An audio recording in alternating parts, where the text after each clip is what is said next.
여러분 반갑습니다. 제가 굉장히 젊었을 때부터 성경을 이런저런 모양으로 가리키기를 시작해서 해수로 치면 굉장히 긴 시간을 성경을 가리켰습니다. 그동안 성경을 가리키면서 제가 가졌던 한 가지 체험을 잠깐 쉐어하면요, 젊었을 때는 굉장히 열정이 많아서 성경을 열심히 준비해서 제가 미처 모르는까지도 제가 준비한 것은 다 가르쳤어요. 아는 체 하면서. 근데 나이가 조금 들고 성경 가르침이 조금 성숙해지니까 아는 것만 가르치게 되더라고요. 모르는 거 가르치는 거 하면 너무 아는 체 하는 것 같아서 아는 것만 가르치다가 이제 제 나이가 굉장히 많이 들어서 지금은 생각나는 것만 가르쳐야 돼요. 그래서 오늘 우리 이 시간부터 우리 3일 동안 이제 제가 가르치는 것은 생각나는 것만 가르친다고 생각하시면 되겠습니다. 근데 생각나는 것들이 성령 하나님이 주장하시고 인도하시고 감동해서 하셔서 오늘 이 시간에 나와 여러분 바로 이 세미나장에서 오신 분들에게 꼭 필요한, 하나님이 꼭 들려드리고 싶어하는 꼭 필요한 말씀만 생각나게 해주시고, 그리고 그것만 제가 전하고 갈 수 있게 되기를 제가 기도하는 마음으로 시작하겠습니다. 제가 강의할 수 있는 시간이 전부 18시간이 돼요. 그래서 18시간을 어떻게 이 18시간 동안 어떻게 통독 그 뜨거운 책의 내용을 다 커버할 수 있을까, 그렇게 생각을 하다가, 여러분 통독 시대가 13세대입니다. 그렇죠? 우리 이제 시간 흐름으로 우리가 성경을 읽는다는 얘기를 제가 이제 서론 시간에 말씀을 드릴 텐데, 그래서 우리가 시간 흐름을 13세대로 시대로 나눠 보면 18시간 안에 그 10세대들 다 커버하면 되겠다, 그렇게 해서 시간을 쭉 짰습니다. 혹시 실러버스 비슷한 거 들고 왔나요? 강의 스케줄? 예. 오케이. 그래서 18시간 안에 10세대의 시간 흐름을 다 커버할 텐데, 디테일한 내용들은 어차피 커버할 수가 없고 또 커버할 필요가 없습니다. 이 통독은요, 정독과는 다릅니다. 여러분들이 이 통독에 대한 개념에 아직도 우리 한국 교회나 미국 교회가 이 통독에 대한 신학적 개념이 안 써 있는 그런 상황이거든요. 통독 그러면요, 처음부터 끝까지 성경책을 가장 빠른 시간 안에 덮어놓고 하면 읽으면 된다.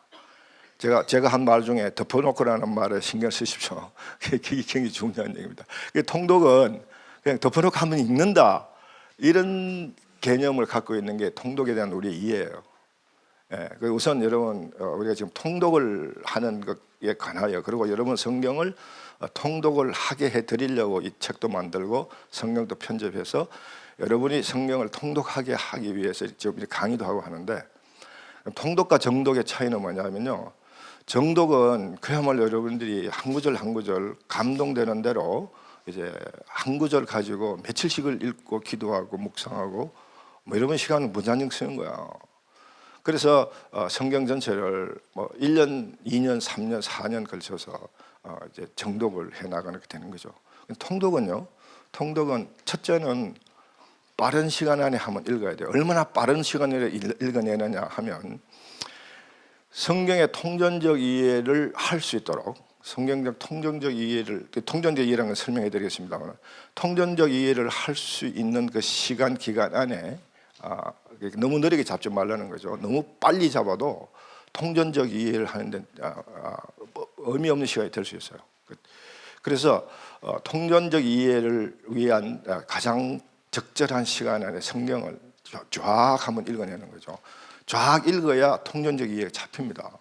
그래서 그렇게 통전적 이해를 잡을 수 있는 읽기 방법은, 우선 성경 마지막 부분을, 계시록이잖아요, 그렇죠? 계시록 부분을 읽을 때 창세기 부분의 이해가 그때 읽었던 내용의 이해나 내용들이 머릿속에 아직 남아 있을 때요. 근데 이게 시간을 길게 잡아버리면, 그러니까 창세기를 금년 연초에 읽었는데 1년에 석 장씩 읽으면 1년이면 성경 일독할 수 있다. 그래가지고 성경을 석 장씩 쭉 읽어가다가 계시록 읽을 때쯤 되면 눈이 오잖아요. 눈이 올 때 창세기를 읽기 시작했다가 다시 눈이 내릴 때 계시록을 읽게 된다. 그러니까 그 눈과 눈으로 연결되나요? 네. 어쨌든 그렇게 라도 연결하면 되는데 시간이 1년쯤 가다가 보니까 처음에 창세기 첫 읽었던 부분이 계시록 읽을 때 전혀 생각이 안 나.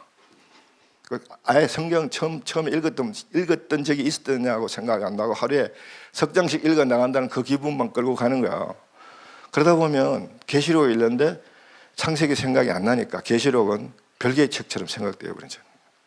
그러다 보면 성경 전체의 어떤 흐름과 메시지가 연결이 안 돼요. 우리가 계시록 공부하면서 결론적으로 다시 말씀드릴 부분이긴 하지만은 계시록은요 창세기의 결론편이다. 그런 개념이 안 쓰면, 그런 이해가 안 들어오면 통독이 되질 않는 거죠. 그래서 통독은 빠른 시간 안에 성경 전체의 내용을 어떤 하나의 깨뚫는 통일성적인 어떤 관점을 가지고 이해를 하며 큰 틀을 찾아내는, 그게 성경의 통념적 읽기입니다.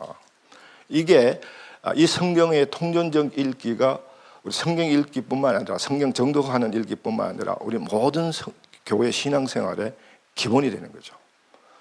결국 다시 말하면 가치관이 되는 거예요.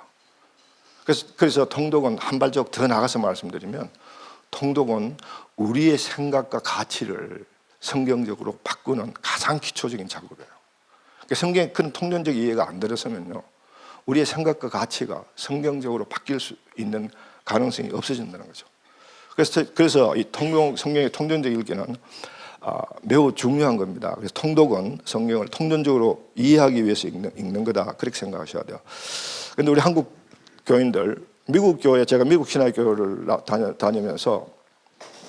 다녔고 미국 교단에서 안수를 받았고, 그래서 이 책을 지금 미국 영어로 출판하기 위해서 번역을 완료했습니다. 제가 한 게 아니라 다른 분들도 했지만은, 이 제목부터 지금 문제가 생긴 게 통독을 영어로 뭐라고 번역할 것이냐가 지금 아직 해결이 안 되고 있는 부분이에요.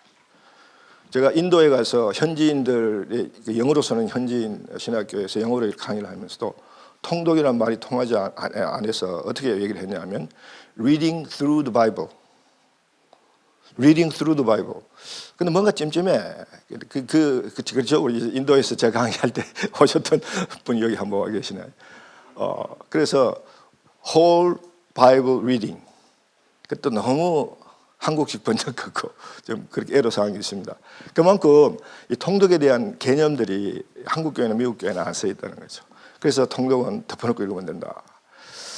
그래서 성경을 덮어놓고 읽다 보면 어떤 현상이 생기냐면 치과에 가는 현상이 생겨요. 왜냐하면 덮어놓고 읽을 때 이빨 안 물거든요. 이빨 안 물고 이러고 읽잖아요. 예, 그렇게 성경 읽다가 보면 노아의 홍수 때 대부분 다 떠내려가거나, 그때 홍수 때 용기 견디면요 출애굽을 못해. 출애굽 잘한 분들은, 근데 여러분 제가 젊었을 때 성경 읽을 때 그랬듯이 여러분도 그런 체험들을 해나가라고 생각하는데, 성막을 읽다가 다 성경을 덮습니다. 성막에 얼마나 하나님 자세하게 기록하고 있나요? 성경의 단일 사건에서 가장 많은 부분을 화려해서 쓴 부분이 성막입니다.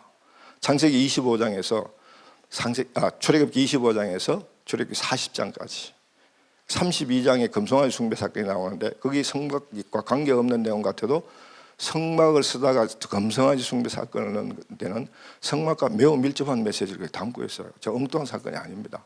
그 성경을 통전적으로 이해를 못하니까 별개의 사건까지 느껴지는데, 어쨌거나 그렇게 자상하게 성막에 대해서 하나님께 모세를 통해서 기록하게 하는 데는 하나님 쪽 이유가 있습니다. 우리가 성경을 읽으면서 특히 통전적 이해를 통해서 우리 그 하나님의 의도를 알고 밝혀내고 알고 깨닫고 그게 내 자신을 내려놓는 그런 데까지 가는 게 통독이에요. 그런데 우리가 성경을 그런 식으로 안 읽으니까 성막이 재미가 없기 짝이 없는 거죠. 그래서 성경을 덮습니다. 마치 성막에 대한 기사는 마치 하나님 우리가 성경 읽을 때 얼마나 인내를 갖고 읽는가 시험하는 그런 것처럼. 그래서 구약은 재미없어. 그리고 성경을 덮죠. 그리고 신약을 이제 신약은 쉬우니까 신약부터 읽어. 그리고 신약을 펴면 뭐 낳고 그러잖아요. 아니 산하 제한을 이렇게 강조하는 이 시대에 낳기는 뭘 막 이렇게 많이 낳냐 그러고 덮고 끝에 누가 낳는지도 모르고 끝나버려. 그러니까 우스갯소리 같아도요, 그게 우리가 성경을 읽으면서 예수님을 놓쳐버린다는 거죠. 낳는데 지쳐버려가지고 그 끝에 예수님이 나는지 모르고 한다는 거예요. 그래서 우리가 성경을 그런 식으로 읽어 나가다 보면 해마다 많은 걸 되풀이하지만은 성경을 통전적으로 이해하는 그런 중요한 부분을 놓쳐버린다는 거죠. 그래서 오늘 이 시간에 우리가 이 세션을 우리가 3일 동안 18시간을 우리가 진행을 하면서 여러분들께서 성경의 내용을 많이 알아갔다, 이런 것도 중요하죠. 많이 알고 돌아갔다, 그건 중요하지만은 그 통독이 갖는 핵심적인 그 요소들, 통독을 통해서 우리가 반드시 깨닫고 느껴야 할 핵심적 유익, 이런 것들을 여러분들이 얻어갈 수 있게 된다면 굉장히 성공했다고 생각하시면 되겠습니다.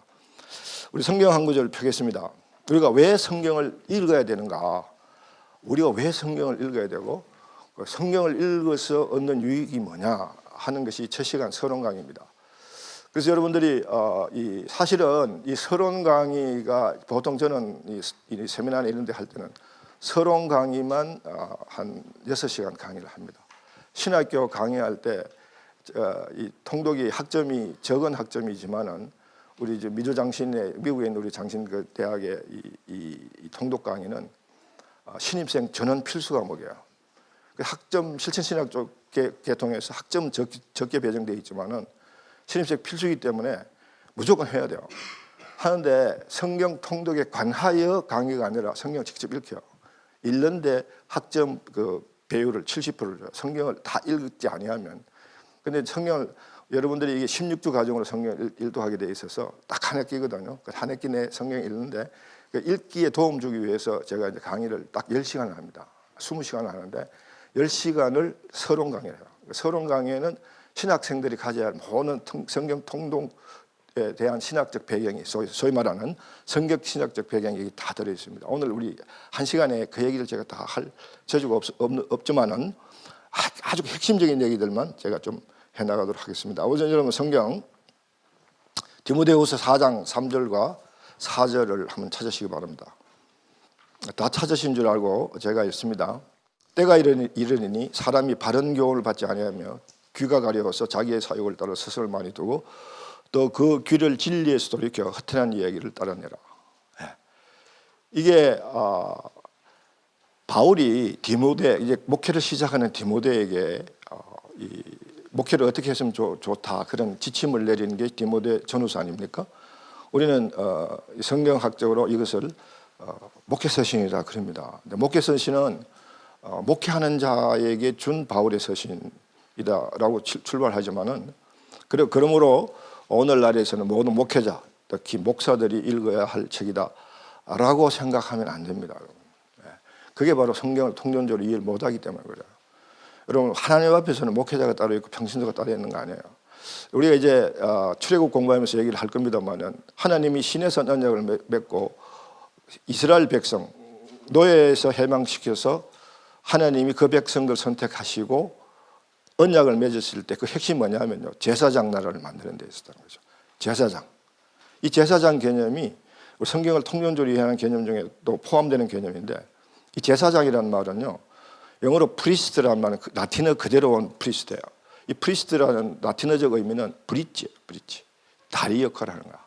그렇죠? 그러니까 그러므로 이스라엘 백성들이 하나님의 제사장이 되었다는 것은 이스라엘 이외의 모든 피조 세계와 하나님과의 그 사이에 다리 역할을 한다. 그게 신해산 언약의 정신인데, 우리 신해산 언약은 우리 다음에 다시 얘기합시다.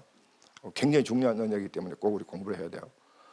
그런데 우리가 신약에 오면 우리가 다 뭐요? 왕 같은 제사장이다라고 베드로가 얘기했잖아요. 베드로 한 얘기가 거짓말 아니라면 우리는 다 왕 같은 제사장이에요. 제사장이 됨으로 우리 모두가 다 이 디모데 전후서에 해당되는 목회자다라는 거죠. 우리가 목회 현장에, 우리 삶의 현장이 사실은 목회 현장이에요. 삶의 현장이 바로 우리 선교 현장이에요, 여러분. 우리 조금 이따가 성경 읽기 전인격적 자세를 얘기하면서 이 삶을 매우 강조하는 얘기를 할 텐데, 우리 삶이 따로 있고 신앙적 삶이 따로 있고 세상적 삶이 따로 있고 선교적 삶이 따로 있고 전도적 삶이 따로 있는 게 아닙니다. 삶 그 자체가요, 우리 목회 현장이고 우리의 삶이에요. 그래서 우리 모두에게 다 해당되는, 또 이 얘기가 났으니만은 여러분 참 꼭 여러분 마음속에 넣어두실 성경 읽기 중요한 팁은요, 성경에 나오는 모든 이벤트와 인물의 사건과 인물에 대한 얘기들은요 대표성을 갖습니다. 대표성을 갖는다는 말을 바꾸면 바로 그 자리에 그 사건에 그 이름에 내 이름을 대면 바로 그게 내 사건, 내 이벤트가 되는 거죠. 하나님이 야곱을 축복했다면 야곱만 축복한 게 아니라 바로 그와 같은 모습으로 나도 같은 모습으로 축복한다. 성경을 읽을 때 항상 그렇게 자신을 거기다 대비해서 읽으면 성경 전체가 바로 나를 위한 책이 된다는 거죠. 성경이 무엇이냐 얘기를 우리가 또 해야 되는데, 하여튼 그래서 이 디모데 후서 4장 3절에 있는 모습은요, 그때 그 시절이나 오늘 이 시대나 똑같은 공통된 모습이 뭐냐면, 사람이 성경의 바른 진리에 자신을 투영하는 게 아니라 성경의 진리와 성경의 어떤 능력이나 모습을 자기의 편의를 위해서 끌어들이고 싶어하는 인간 본성을 얘기하는 거예요. 그렇지 않습니까, 여러분? 자기의 귀를 즐겁게 한다. 이게 오늘날 바로 우리 현대 교회가 갖는 문제점이에요. 여러분, 교회가 전도가 안 되고 수편 이동으로 이 교회에서 저 교회로 자꾸 이동하는 이유가 뭔지 아시죠? 자기의 귀가 핵심이에요. 결국 그게 뭐냐면 우리가 이 성경 통독에서 매우 강조하는 자기중심성 문제예요. 자기중심성 문제. 그러니까 자기 귀를 즐겁게 해주는 그런 상황을 통해서 거기에다가 자기의 신앙의 고울과 초점을 맞추고 성경도 그런 식으로 읽어가는 거예요. 성경을 읽으면서 나에게 필요한 게 뭐냐? 내가 은혜 받을 수 있는 게 뭐냐? 그런 쪽에만 자꾸 관심을 두고 포커스를 하고 성경 읽어가니까 성경이 우리에게 원래 하나님 주시고자 하시는 그 의도가, 하나님의 의도가 우리에게 전달되지 않는다는 거죠. 그러니까 우리가 성경을 소위 덮어놓고 더욱 덮어놓고 읽게 되고, 그러다 보니까 성경 읽기는 점점 의미 없어지고, 그러다 보면 신앙 양심상 성경을 안 읽을 수가 없으니까, 성경을 안 펼 수가 없으니까 그냥 아주 편리하게 성경 읽으려고 그래요. 우스갯소리 같지만은 어떤 사람은 성경을 하루에 안 펴면 찜찜할 것 같아서 아침 일어나서 성경을 펴니다. 그러니까 이제 또 뽑기식으로. 그래서 무조건 눈 감고 펴서 아무데나 딱 찔러가지고, 그래서 그 구절이 오늘 하나님 내게 주는 말씀이다. 그래가지고 그걸 보니까 뭐 어떤 구절이 나왔을까요? 가룟 유다가 스스로 목숨을 끊었느니라. 아침부터 목숨 끊는 얘기들 기분 나쁘잖아요. 아니야, 하나님 그럴 수 없어. 새로 뽑아. 그래서 딱 뽑았더니 너도 이같이 행하라. 이게 황당하잖아요. 3세판. 우리 한국 사람들 3세판 하는 거 좋아하잖아. 다시 딱 했더니 속히 행하라. 그러면 안 되잖아요. 성경을 물론 그래 읽는 사람이 없다고 봐야 되겠지만 간혹 그렇게 있는데, 우리가 덮어놓기 성경 읽는다는 것은 그런 성경 읽게 된다는 거죠. 그러면 성경이 갖는 파워가 뭐냐? 성경이 히브리서 4장 12절, 우리가 너무나 잘 아는 말씀이고, 그리고 우리 여러분들이 마음속에 이미 다 암송하고 있는 말씀입니다. 우리 다 같이 한 목소리 읽어볼까요? 시작. 하나님의 말씀은 살아있고 활력이 있어 좌우의 어떤 검보다도 예리하여 혼과 영과 및 관절과 골수를 찔러주기까지 하여 또 마음의 생각과 뜻을 판단하느니 지으신 것이 하나도 그 앞에 나타나지 않음이 없고 우리의 결산을 받으실 이의 눈앞에 만물이 벌거벗은 것 같이 드러나느니라. 아멘. 하나님의 말씀은 모양이 아니라 능력이다. 우리 디모데후서 3장에 가면 바울이 디모데에게 경건의 모양은 있으나 경건의 능력을 부인하는 자들, 그런 자들로부터 돌아서라 하는 구절이 나옵니다. 경건의 모양. 우리 신앙생활에요, 하나님 말씀을 내 삶 가운데 내 유익과 내 필요에 의해서 끌어들여서 그것을 활용해서 나의 유익을 추구하는 그런 모습은요, 모양을 추구하는 거예요. 경건의 모양. 그러나 내 자신을 하나님 말씀에 투영해서 그 말씀대로 나 자신을 바꿔내는 이런 능력의 그때 그 말씀은 능력으로 바꾸는 겁니다. 그렇게 말씀은 능력인데 우리는 그걸 모양으로 바꿔서 그걸 우리 삶에 써먹으려고 하는 그런 자세를 갖고 있죠. 여기 좌우의 날선 어떤 검보다도 하면서 검을 드러냈는데 이 히브리서 기자는 여러분 아시는 대로 저자가 누군지 모르죠. 그럼에도 불구하고 히브리서 기자는 틀림없이 유대인일 것이라고 봅니다. 왜냐하면 매우 구약에 능통하고 히브리서는 신구약의 그 메시지를 절묘하게 좋아해가지고 정말 성경을 딱 신구약 메시지를 딱 요약해 놓은 책이다 그렇게 생각해도 됩니다. 이 지금 좌우의 날선 어떤 검이라는 것은 구약적 개념을 갖고 있는 단어인데 구약의 레위기 제사에 보면 제물을 가지고 와서 번제단에서 제사를 드릴 때 그 번제단 앞에서 제물을 이제 죽이고 번제단에서 태워지기 좋도록 장만하는 일을 누가 하는지 아시죠? 제사장이 합니까? 아니요, 제사자가 합니다. 제물을 가지고 온 자가요. 그게 제사 정신입니다. 왜냐하면 바로 그 대속 제물로 내 대신에 짐승을 죽이니까 내가 죽여야 돼. 내가 죽이는 행위는 나를 죄 앞에서 죽는다. 그러나 대신 죽어주니까 내가 산다. 그런 개념을 주려고 그 제사제도의 그 내용이 그런 건데 그때 그 검을 죽일 때 사용하는 검 그게 굉장히 날카로워야 돼요. 그러니까 단칼에 찔러서 죽여야 돼요. 이 단칼에 안 죽으면 아주 난처하겠죠, 여러분. 옛날에 시골에 닭 잡다가 닭이 덜 죽었는데 이게 틀 뽑다가 막 도망가고 그런 사건 생각나요? 얼마나 황당스러워요. 이제 그런 사건이 생기지 않도록 이 검이 굉장히 날카로워야 된다. 그 개념을 지금 얘기하는 거죠.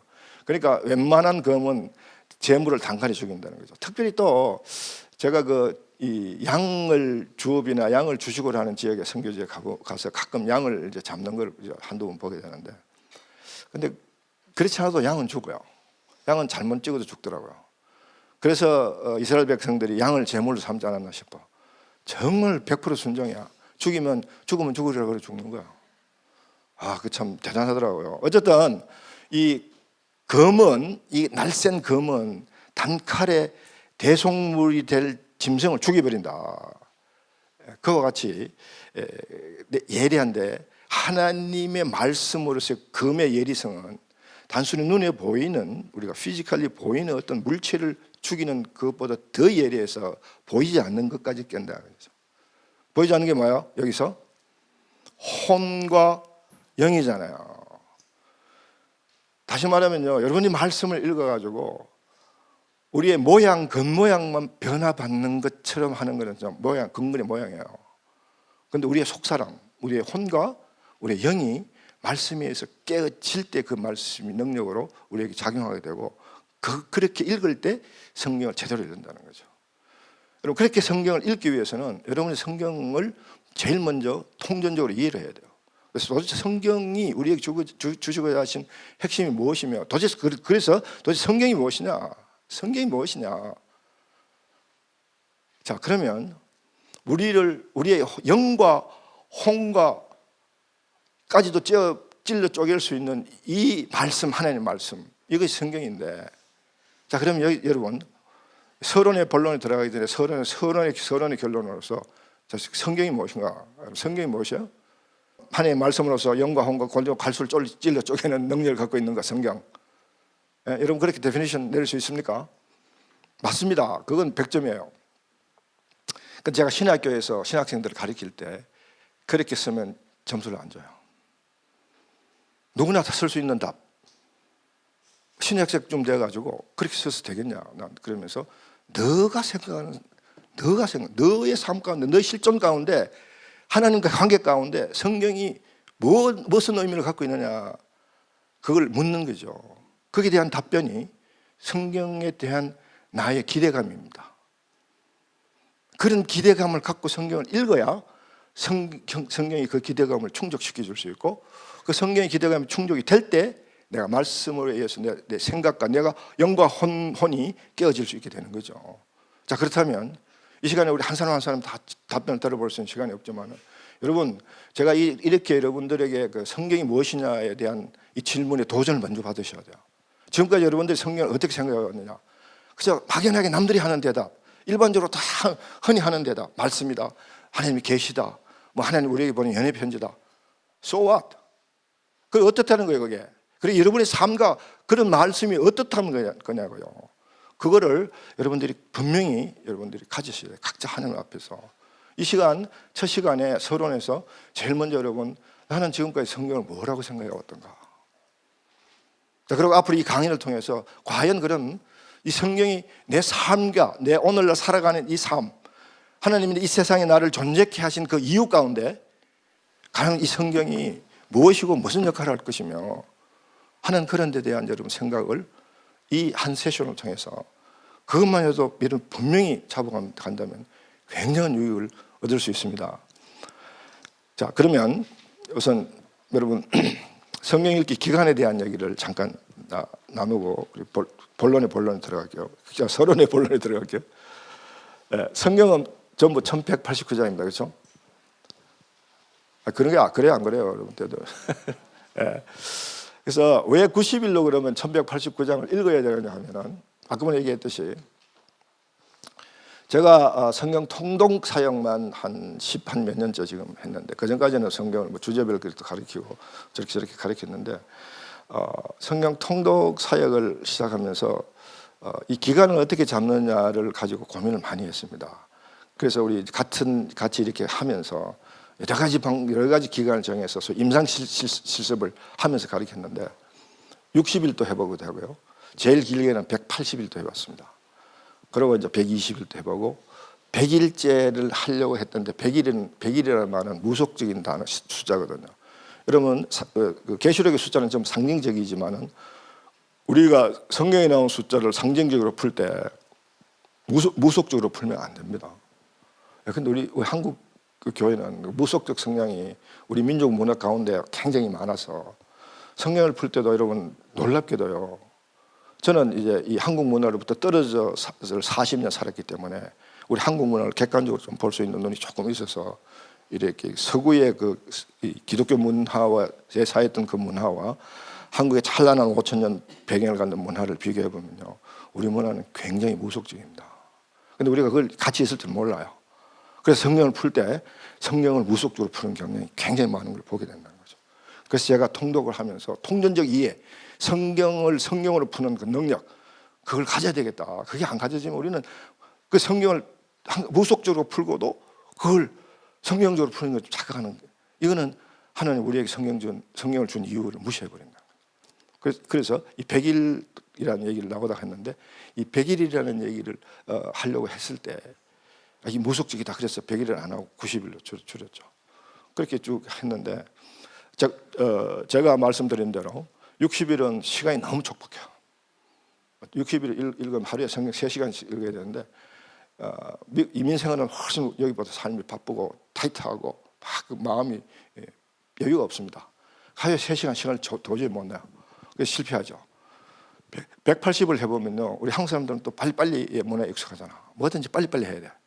그럼 너려 터져가지고 빨리빨리 하자고 막 또 깝치고 그러거든.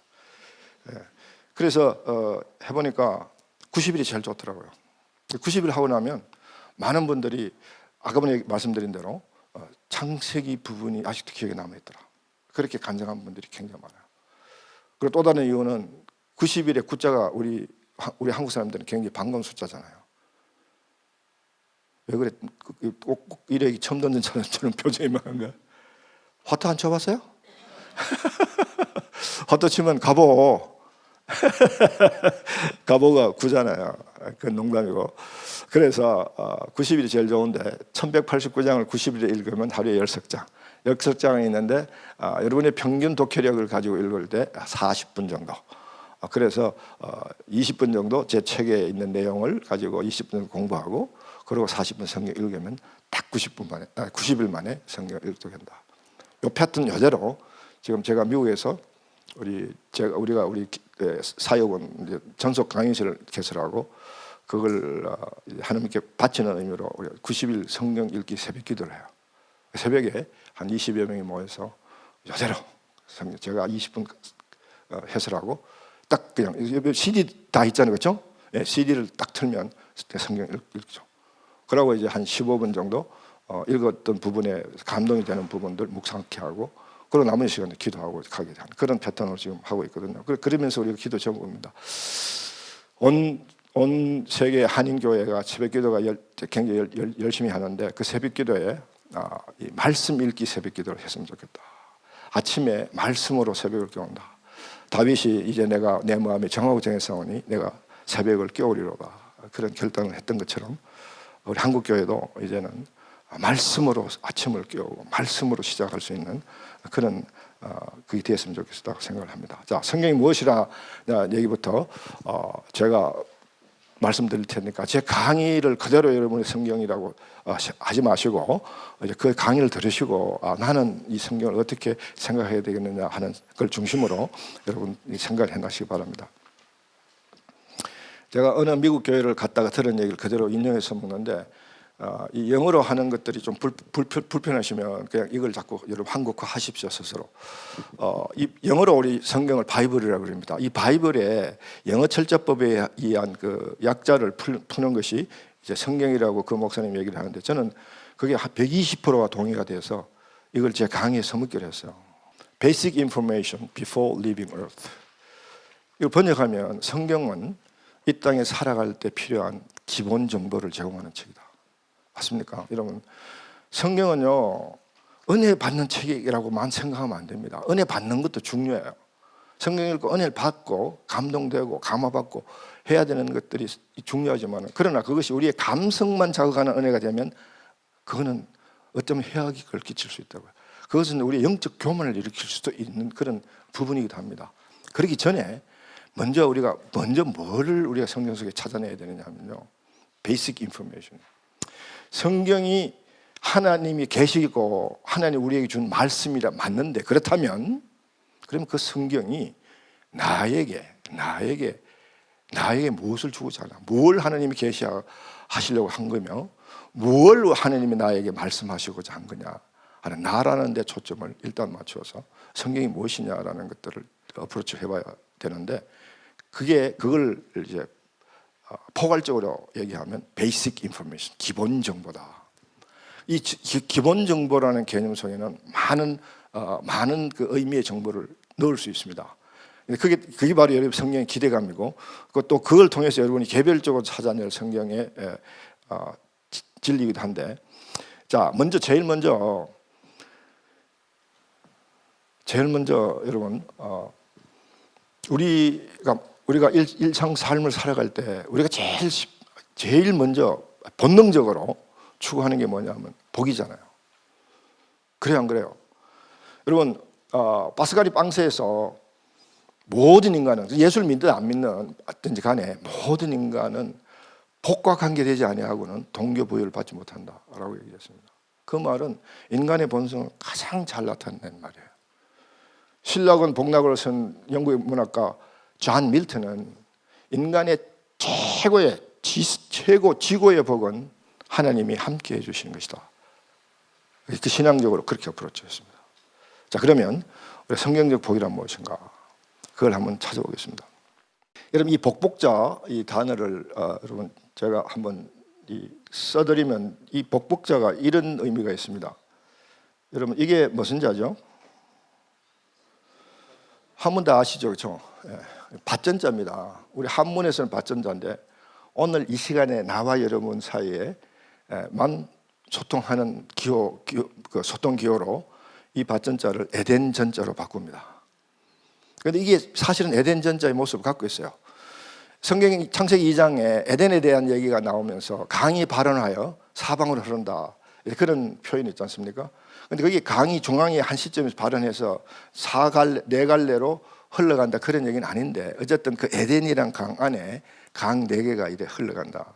그래서 그 2개의 강은 알고 2개의 강은 지금 모르니까 그 에덴의 위치를 찾는 사람들이 그걸 가지고 지금 뭐 바벨론 지역에 지금 걸프만 부근이 에덴이 있었다, 아니면 터키 안에 있었다, 뭐 별 얘기를 다 하는데 그건 난 별로 의미 없는 짓이라고 생각합니다. 중요한 것은 뭐냐면 그 에덴을, 그 표현을 통해서 하나님 우리에게 주시고자 하신 그 핵심 메시지는 뭐냐면 에덴이라는 것은 풍요로웠던 곳이다 라는 것을 말씀하시고 싶던 거죠. 에덴 자체가 기쁨, 즐거움인데 그 풍요라는 말은 강은 풍요를 가리키고 이 사방은 온누리를 가리킵니다. 그러니까 에덴이라는 것은 풍요로웠던 그런 것인데 어떻게 풍요로웠냐 하면 시편 23편 1절 여호와가 나의 목자시니 내가 부족함이 없을 만큼 풍요로웠다. 여러분 이 부족함이 없다는 말은요 단순히 뭐가 모자란다 그 얘기 아니에요. 그러니까 이게 적극적인 의미로서 보면 정말로 우리에게 필요한 아쉬운 게 하나도 없을 만큼 모든 것들이 다 완벽하게 충족되는 그 영역이 바로 에덴이다 그 말이에요. 그런 의미로 지금 우리가 봤을 때 에덴은 이자는 에덴 전자예요, 그렇죠? 예. 그 다음에 에덴에 이게 나타날 시자잖아요, 그렇죠? 예, 나타나신 분이 계셨다. 이게 하나님 신자예요. 예, 하나님 신자입니다. 믿거나 말거나. 자, 이게 무슨 자라고요? 에덴 전자입니다. 에덴에 요거는 입구는 사람을 가리켜요. 입구는 사람을 가리키거든요. 에덴의 사람이 이게 뭐예요? 하나님 신변이라고 그러죠.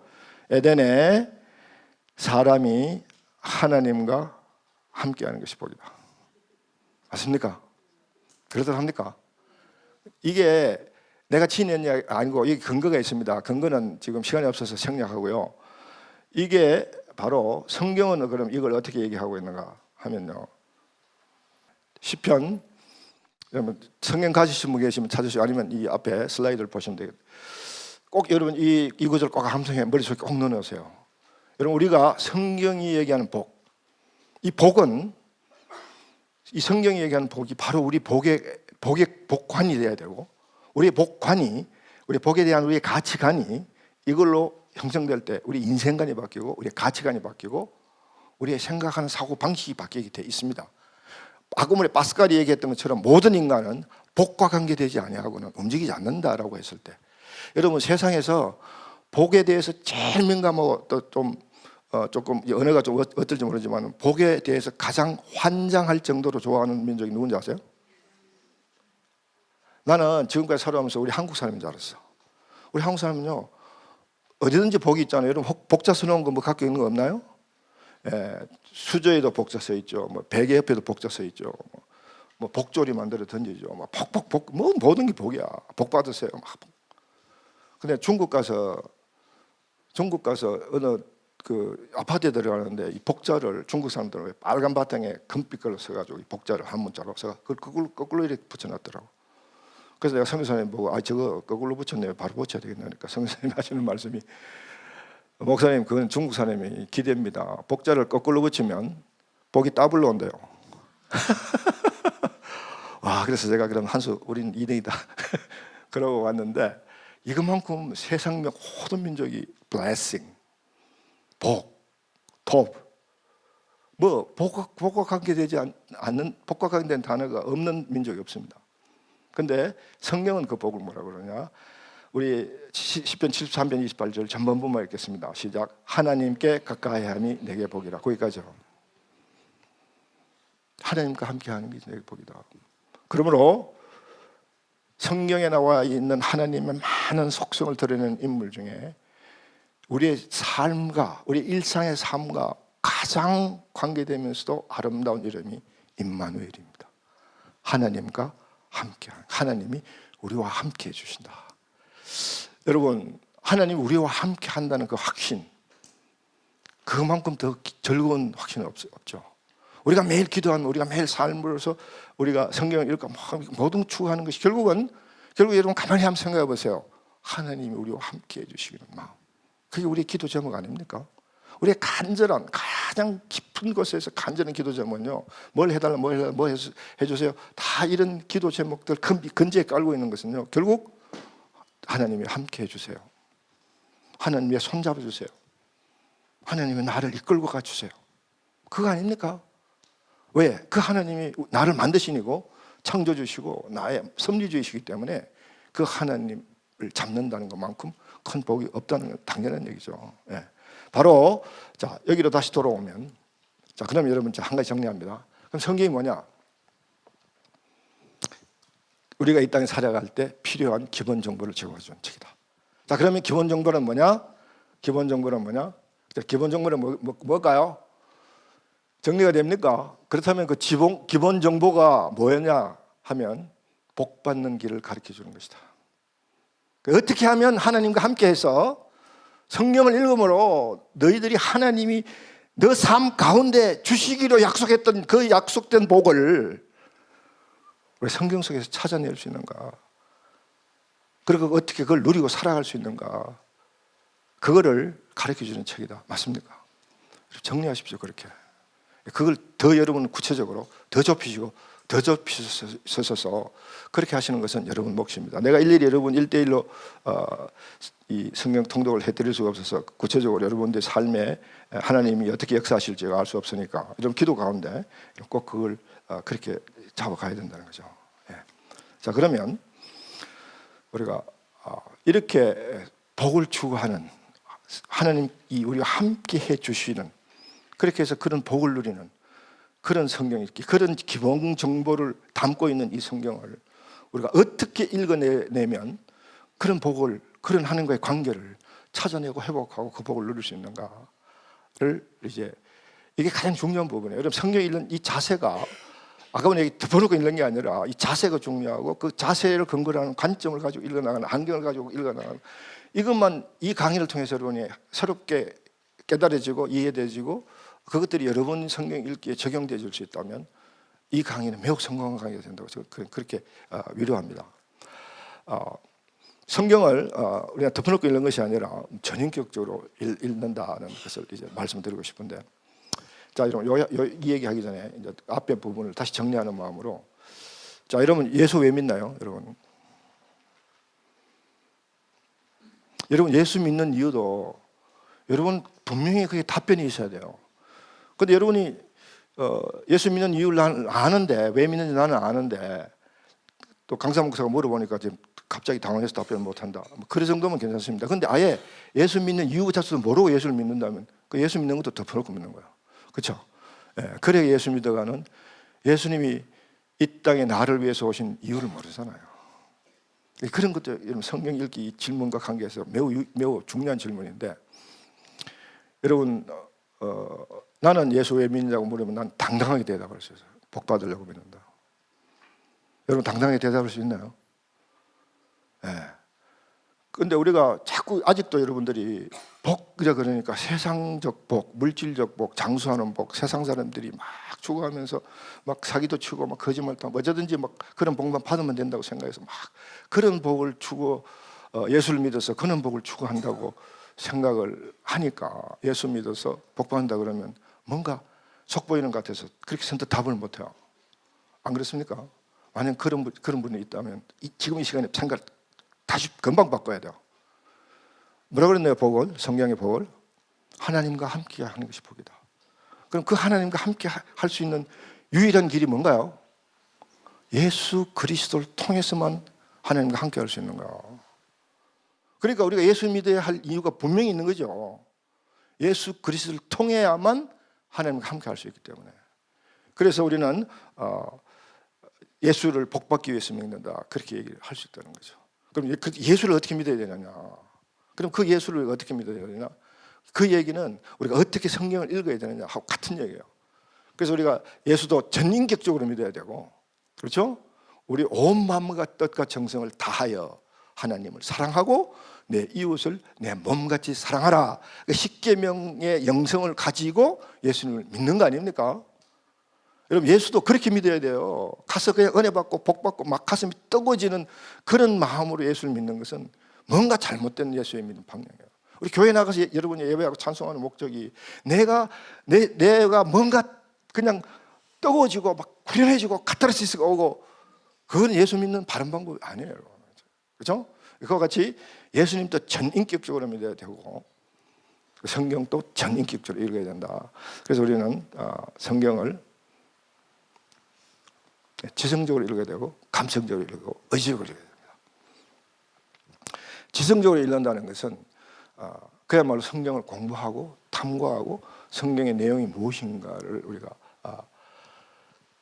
파악하면서 공부하면서 읽는 게 지성적으로 읽게요.